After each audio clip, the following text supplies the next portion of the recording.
आप सभी को जय मसीह की। द बाइबल पोर्शन में आपका स्वागत है। हमारा आज का वचन है इब्रानियों की पत्री 13वां अध्याय।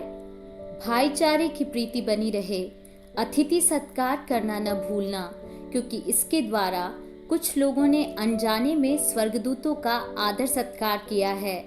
कैदियों की ऐसी सुधि लो कि मानो उनके साथ तुम भी कैद हो, और जिनके साथ बुरा बर्ताव किया जाता है उनकी भी यह समझकर सुधि लिया करो कि हमारी भी देह है।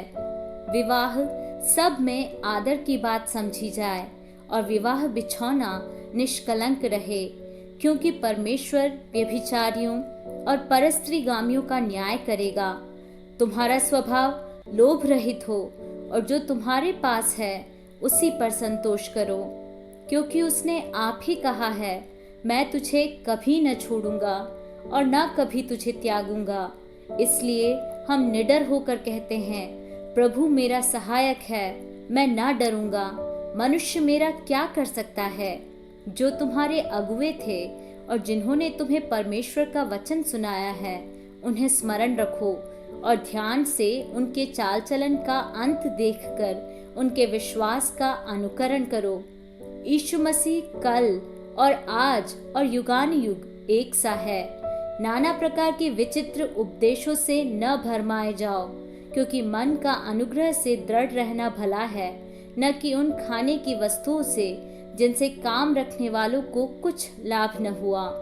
हमारी एक ऐसी वेदी है जिस पर से खाने का अधिकार उन लोगों को नहीं जो तंबू की सेवा करते हैं, क्योंकि जिन पशुओं का लहू महायाजक पाप बलि के लिए पवित्र स्थान में ले जाता है, उनकी देह छावनी के बाहर जलाई जाती है। इसी कारण यीशु ने भी लोगों को अपने ही लहू के द्वारा पवित्र करने के लिए फाटक के बाहर दुख उठाया। इसलिए आओ उसकी निंदा अपने ऊपर लिए हुए छावनी के बाहर उसके पास निकल चलें, क्योंकि यहाँ हमारा कोई स्थायी नगर नहीं, वरन हम एक आने वाले नगर की खोज में हैं। इसलिए हम उसके द्वारा स्तुति रूपी बलिदान अर्थात उन होठों का फल जो उसके नाम का अंगीकार करते हैं, परमेश्वर को सर्वदा चढ़ाया करें। भलाई करना और उदारता दिखाना न भूलो, क्योंकि परमेश्वर ऐसे बलिदानों से प्रसन्न होता है। अपने अगुओं की आज्ञा मानो और उनके अधीन रहो, क्योंकि वे उनके समान तुम्हारे प्राणों के लिए जागते रहते हैं, जिन्हें लेखा देना पड़ेगा। वे यह काम आनंद से करें, न कि ठंडी सांस ले लेकर, क्योंकि इस दशा में तुम्हें कुछ लाभ नहीं। हमारे लिए प्रार्थना करते रहो, क्योंकि हमें भरोसा है कि हमारा विवेक शुद्ध है और हम सब बातों में अच्छी चाल चलना चाहते हैं। प्रार्थना करने के लिए मैं तुम्हें और भी समझाता हूँ कि मैं शीघ्र तुम्हारे पास फिर आ सकूं।